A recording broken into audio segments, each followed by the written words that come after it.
नई हरवाया के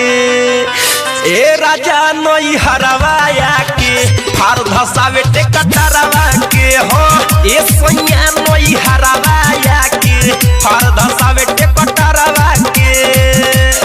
तू बड़ा बहारा में हम बानी घरे हमरा के में हरी नियो न रोज धरे तू बड़ा बहारा में हम बानी घरे हमरा के में हरी नियो न रोज धरे मन बढ़ला बा देवरवा के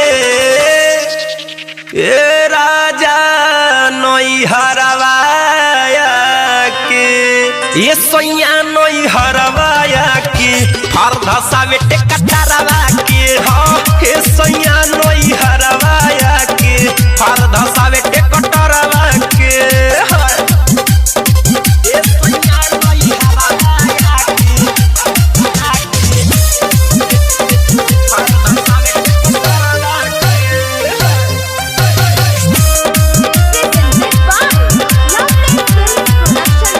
कबो के आर लगावे गोए गोए गोंगियावे कबो के आर लगावे गोए गोए गोंगियावे दुनु हरन दबावेला फिर जो बना हाथ खाली गंदी गंदी बात कके हम के पटावेला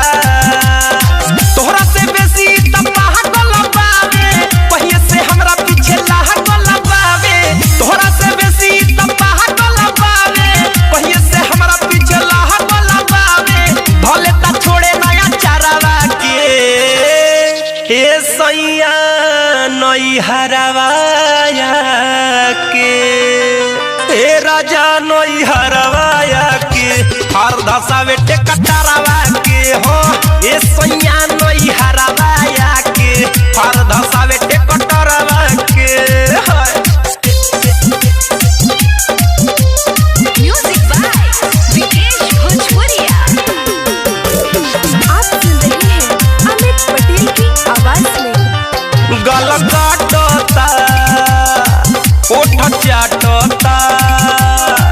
गल काटता ओठ चाटता देह देहिया में साटता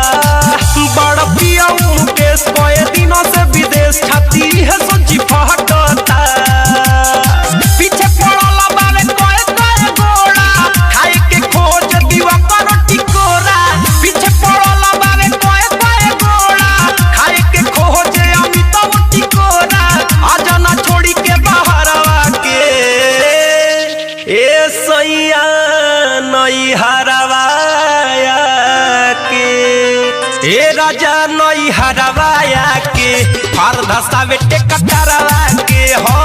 ए सैया नई हरवाया के फार धसावे टे कटरवा के तू बड़ा बहारा में हम बानी घरे हमरा के में हरी नियो न रोज धरे तू बड़ा बहारा में हम बानी घरे हमरा के में हरी नियो न रोज धरे मन बढ़ला बा देवरवा के ए राजा नई हरवाया के ये सोनिया नई हरवाया के फार धसावे टे कटरवा